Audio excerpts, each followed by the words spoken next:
اللہ تعالیٰ کا جو خوف ہے نا، میں اس کی دو اقسام میں اس کو دو اقسام میں جو ہے وہ لیتا ہوں۔ ایک تو یہ خوف ہے کہ اللہ تعالیٰ جہنم میں ڈال دیں گے، عذاب ہوگا اللہ کا۔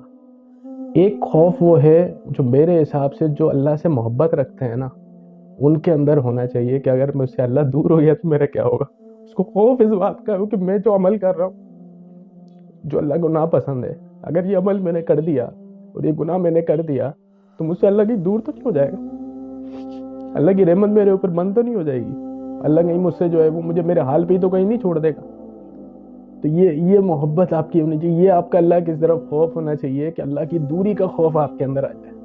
یہ محبت کی آپ کی یہ آپ کی محبت کی لمٹ اللہ تعالیٰ کے ساتھ یہ ہونی چاہیے کہ آپ کو محبت کا خوف آئے، کہ آپ کو اللہ کی دوری کا خوف آ جائے۔ جہنم اور دوزخ کا خوف، یہ دوزخ کا خوف، آگ کا خوف، عذاب کا خوف، یہ تو ہونا ہی چاہیے، قبر کے عذاب کا خوف یہ تو ہونا ہی چاہیے، لیکن ہمیں محبت کا خوف بھی ہونا چاہیے کہ اللہ تعالیٰ کی کہیں محبت بھری نظر میرے اوپر سے دور تو نہیں ہو جائے گی، اللہ تعالیٰ رحمتوں کو کہیں اٹھا تو نہیں لے گا، اللہ کہیں میرے حال پہ تو نہیں چھوڑ دے گا،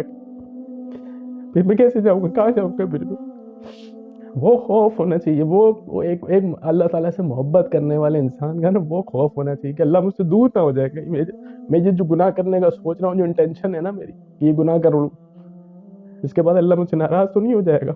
پھر میں کیسے مناؤں گا اللہ کو، اور اس کے بغیر کیسے زندگی گزاروں گا پھر میں۔